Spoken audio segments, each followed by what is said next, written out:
Video में हम आपको बताने जा रहे हैं ड्रामा सीरियल अर्तुगरुल गाजी के सीजन 2 के एपिसोड नंबर 34 में क्या होने जा रहा है। आपको इस एपिसोड में क्या कुछ देखने को मिलेगा।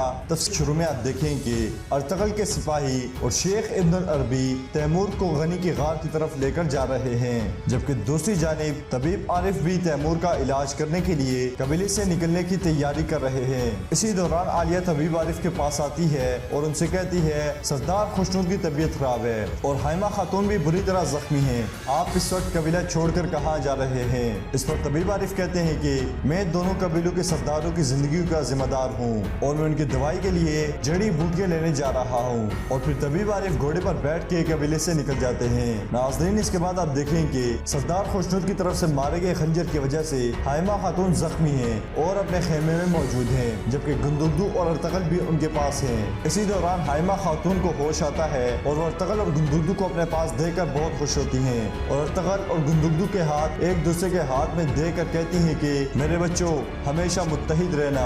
फिर वो गुंदुगदू से कहती हैं कि मैं अर्तुगरुल को और अपने कबीले को तुम्हारे हवाले करती हूँ। इसके बाद हाइमा खातून तकलीफ की वजह से वापस बेहोश हो जाती हैं। इस पर अर्तुगरुल परेशानी और दुख की वजह से कहता है कि काश वो खंजर अम्मी के बजाय मुझे लग जाता। इस पर गुंदुगदू अर्तुगरुल से कहता है अर्तुगरुल ऐसी बातें ना करो, इसमें तुम्हारी कोई गलती नहीं है। इसके बाद आप इस किस्त में देखें कि मेहरदीन अपनी सासी बहन आलिया और अपनी बेटी गुंजागुल के साथ खेमे में मौजूद है। आलिया कहती है कि हाइमा खातून के खेमे से अभी तक कोई खबर नहीं आई। इस पर मेहरदीन कहता है कि इसका वाज़ेह मतलब है हाइमा खातून अभी तक जिंदा हैं, इसलिए सब कुछ हमें अपने हाथ में लेना होगा। इस पर आलिया कहती है कि हम ये सब कुछ कैसे करेंगे, जिसके जवाब में मेहरदीन कहता है कि हमें सबसे पहले अर्तुगरुल को कैद करना होगा। अगर हमने अर्तुगरुल को कैद कर लिया तो अमीर सादुद्दीन कोपेक हमसे नाराज नहीं होगा। जिसके जवाब में आलिया कहती है कि अर्तुगरुल को कैद करने के लिए आपको गुंदुगदू को कायल करना होगा। इस पर मेहरदीन आलिया से कहता है कि आलिया तुम फिक्र ना करो, मैं गुंदुगदू को कायल कर लूंगा। नाज़रीन, इसके बाद आप देखें कि तैमूर शदीद जख्मी है और वो गनी की गार में लेटा हुआ है। शेख इब्न अरबी तैमूर का इलाज कर रहे हैं। तुर्गत कहता है कि अगर तैमूर मर जाता है तो हमें अर्तुगरुल भाई को बचाने के लिए कोई और रास्ता इख्तियार करना होगा। इसी दौरान वहाँ तबीब आरिफ आते हैं और वो शेख इब्न अरबी से पूछते हैं कि तैमूर की तबीयत कैसी है। जिसके जवाब में शेख इब्न अरबी तबीब आरिफ से कहते हैं कि तैमूर की तबीयत ठीक नहीं है। इसके बाद तबीब आरिफ तैमूर के जख्म देखते हैं और कहते हैं इतना ज्यादा खून बह जाने के बाद इसका जिंदा रहना एक मौजज़ा है। इसके बाद तबीब आरिफ अर्तुगरुल के सिपाहियों से कहते हैं कि मुझे अब तैमूर के साथ अकेला छोड़ दो। और तबीब आरिफ शेख इब्न अरबी से कहते हैं कि आप मेरे पास रुकें, मुझे आपकी जरूरत पड़ेगी। इसके बाद दोहान, तुर्गत और बामसी गार से बाहर चले जाते हैं। नाज़रीन, इसके बाद आप देखें कि दुर्दुर्गा कबीले के सिपाही हाइमा खातून के खेमे के बाहर तलवारें उठाए हुए खड़े हैं और ऊंची ऊंची आवाज में कह रहे हैं कातिल अर्तुगरुल को हमारे हवाले करो। इसी दौरान एक सिपाही गुंदुगदू के पास खेमे में जाता है और उससे कहता है बाहर मेहरदीन आए हैं और वो खेमे के बाहर आपसे मिलना चाहते हैं। ये सुनकर गुंदुगदू मेहरदीन से मिलने के लिए खेमे से बाहर निकल जाता है। मेहरदीन गुंदुगदू से कहता है कि हम सब जानते हैं कि आप कितने ज़हीन और कितने बहादुर हैं। अब आप अक्लमंदी का मुजाहरा करें और जिरगे के लिए अर्तुगरुल को मेरे हवाले कर दें। इस पर गुंदुगदू कहता है कि मेहरदीन साहब, मैं आपकी बहुत कदर करता हूँ, लेकिन मैं अपने भाई अर्तुगरुल को आपके हवाले नहीं करूँगा। इस पर मेहरदीन कहता है कि जब तक अर्तुगरुल अपनी माँ के खेमे में मौजूद है लोगों को यकीन नहीं आएगा कि उनके साथ इंसाफ होगा और इस तरह मैं भी दुर्गा कबीले के सिपाहियों को काबू में नहीं रख सकता, कोई भी हादसा हो सकता है। जिसके जवाब में गुंदुगदू मेहरदीन से कहता है कि अभी मेरा भाई अपनी माँ के खेमे में मौजूद है और आपको अपने सिपाहियों को रोकने में मुश्किल पेश आ रही है। जब मैं उसको आपके हवाले कर दूंगा तो फिर आप अपने सिपाहियों को कैसे रोकेंगे। गुंदुगदू कहता है कि जब तक जिरगा मेरे भाई की किस्मत का फैसला करता उस वक्त तक कोई भी मेरे भाई को इस खेमे से नहीं लेकर जा सकता और अगर किसी ने मेरे भाई की तरफ बढ़ने की कोशिश की तो मैं उसे जिंदा जमीन में दफन कर दूंगा। गुंदुगदू की ये बातें सुनकर मेहरदीन को बहुत गुस्सा आता है। इसके बाद गुंदुगदू अपने खेमे में चला जाता है। जब गुंदुगदू अपने खेमे में जाता है तो अर्तुगरुल गुंदुगदू के पास आता है और कहता है भाई मेहरदीन क्या चाहता है।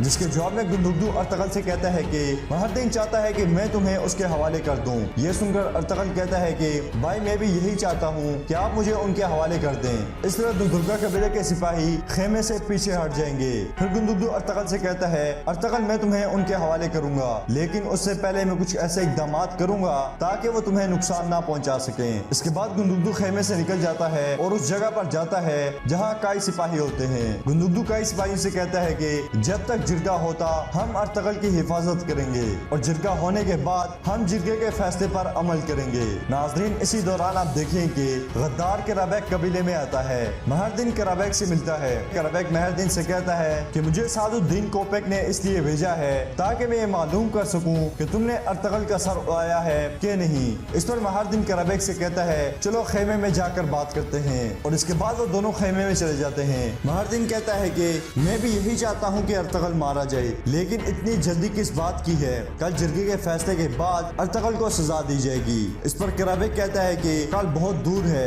اس پر مہردین اس سے کہتا ہے کہ تمہیں اتنی جلدی کس بات کی ہے؟ اگر ہم نے جرگے کے فیصلے کے بغیر ارطغرل کو سزا دی تو اس کے ایک اشارے پر اس کے سپاہی ہمارے اوپر چڑھائی کر دیں گے۔ ارطغرل کے سپاہی اتنے وفادار ہیں کہ ارطغرل کے ایک اشارہ کرنے پر وہ کونیا پر بھی حملہ کر دیں گے۔ اس پر کرابیک کہتا ہے کہ یہی وجہ ہے جس کا اثر و رسوخ بھی سعد الدین کوپیک سے زیادہ ہوگا، اسے موت کا ذائقہ چکھنا ہوگا۔ ناظرین اسی دوران گندگدو بھی خیمے میں آتا ہے اور مہردین سے کہتا ہے کہ ارطغرل کو جیل میں ڈالا جائے گا، اس لیے آپ دردرگا قبیلے کے سپاہیوں کو نیچے وادی میں لے کر جائیں اور میں کئی سپاہیوں کو ندی پر لے کر جاؤں گا اور صرف محافظ یہاں رہیں گے، وہ سرداری خیمے اور قیدیوں کے خیمے کی حفاظت کریں گے۔ جب کرابیک یہ بات سنتا ہے تو کہتا ہے گندگدو تمہاری ہمت کیسے ہوئی یہاں آ کر ہمیں یہ بتانے کی کہ ہم نے کیا کرنا ہے؟ کرابیک کی یہ بات سن کر گندگدو کو غصہ آ جاتا ہے اور وہ کہتا ہے میں ارطغرل کو جرگے میں لانے کی کوشش کر رہا ہوں، اور اگر تم ہمیں ہماری حق بتانا چاہتے ہو تو تمہارے میں اتنی ہمت نہیں۔ میں تمہیں ایک مشورہ دیتا ہوں، یہ کرنے کے لیے تم اپنے لیے مزید آدمی لے کر آؤ۔ یہ سن کر کرابیک کو غصہ آتا ہے اور وہ کچھ بولنے لگا ہوتا ہے، مگر جب مہردین یہ صورتحال دیکھتا ہے تو بیچ میں بولتا ہے اور کہتا ہے قیدی کے خیمے کی حفاظت کون کرے گا؟ جس کے جواب میں گندگدو کہتا ہے خیمے کے اطراف کئی سپاہی ہوں گے اور ان کے تھوڑے سے فاصلے پر دردرگا قبیلے کے سپاہی کھڑے ہوں گے۔ پھر گندگدو مہردین سے کہتا ہے کہ میرے علاوہ اور ارطغرل کے قابل اعتماد لوگوں کے علاوہ کوئی اس کے خیمے میں داخل نہیں ہو سکتا، اور جو بھی ارطغرل کے خیمے میں داخل ہونے کی کوشش کرے گا میں اس پر رحم نہیں کروں گا۔ اس کے بعد گندگدو وہاں سے چلا جاتا ہے۔ اس کے بعد آپ اس قسط میں دیکھیں کہ ارطغرل حائمہ خاتون کے خیمے میں کھڑا ہے۔ اسی دوران وہاں گندگدو آتا ہے اور ارطغرل سے کہتا ہے تمہیں جس خیمے میں قید کیا جائے گا اس کے ارد گرد ہمارے قبیلے کے سپاہی ہوں گے اور ہمارے اپنے لوگوں کے علاوہ اس خیمے میں کوئی داخل نہیں ہو سکتا۔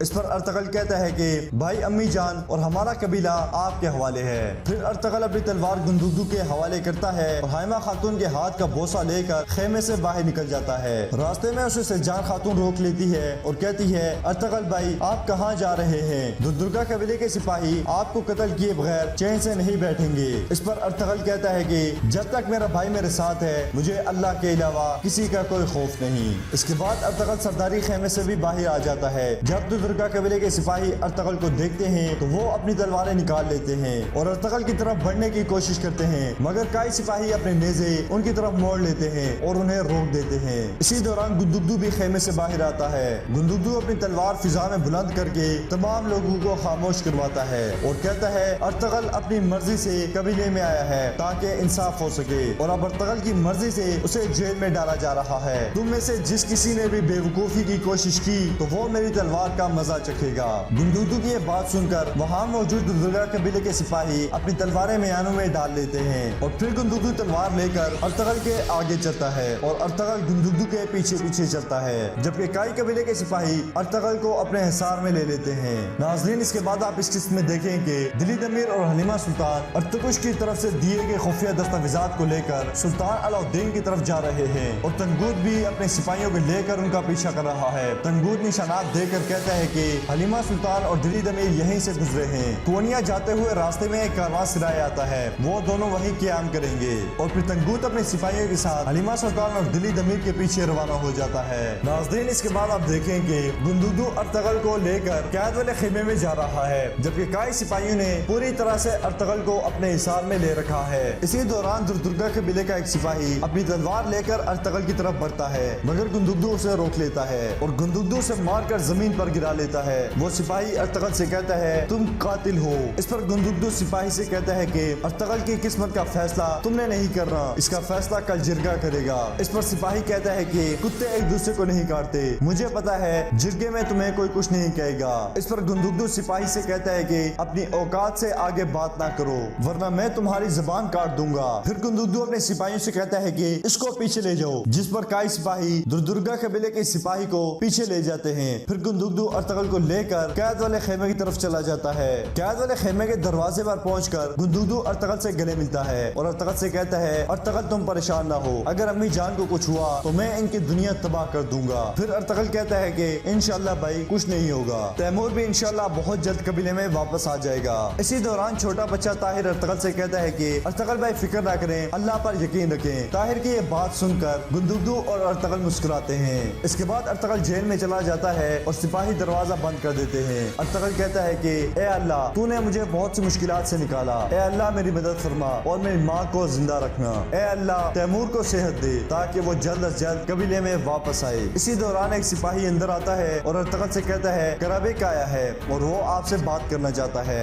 इस पर अर्तगल उस सिपाही से कहता है कि कराबेक को आने दो। इसके बाद कराबेक अर्तगल के पास आता है। जब अर्तगल कराबेक को देखता है तो हैरान हो जाता है क्योंकि अर्तगल ने कराबेक को नोयान के साथ देखा था। कराबेक अर्तगल से कहता है कि मैं तुम्हारे लिए सादुद्दीन कोपे का सलाम लाया हूँ, वो तुम्हारी कामयाबियों से बहुत खुश हैं, लेकिन अब वो ये चाहते हैं कि मैं तुम्हारा सार लेकर उनके महल में जाऊँ। इस पर अर्तगल कहता है कि जब तक तुम्हारे जैसे गद्दार यहाँ मौजूद हैं मैं आराम से नहीं बैठूंगा। इस पर कराबेक अर्तगल से कहता है अर्तगल तुम मेरा क्या फैसला करोगे, तुम्हारा फैसला कल जिरगे में हो जाएगा, तुम्हें क्या लगता है कल जिरगे के फैसले के बाद तुम जिंदा रहोगे। ये सुनकर अर्तगल गुस्से से कराबेक का गला पकड़ लेता है और उससे कहता है तुम्हारा वक्त भी करीब है, मैं बहुत जल्द तुम्हें कत्ल कर दूंगा। जिसके जवाब में कराबेक अर्तगल से कहता है इसका फैसला कल जिरगे में हो जाएगा कि किसका वक्त करीब है। इसके बाद कराबेक खेमे से निकल जाता है। इस किस्त के आखिर में आप देखेंगे नोयान अपने पड़ाव में मौजूद है और बहुत से मंगोल सिपाही भी वहाँ मौजूद हैं जिनको बाचू कोई नशा आवर चीज पिला रहा है क्योंकि नोयान उन सिपाहियों को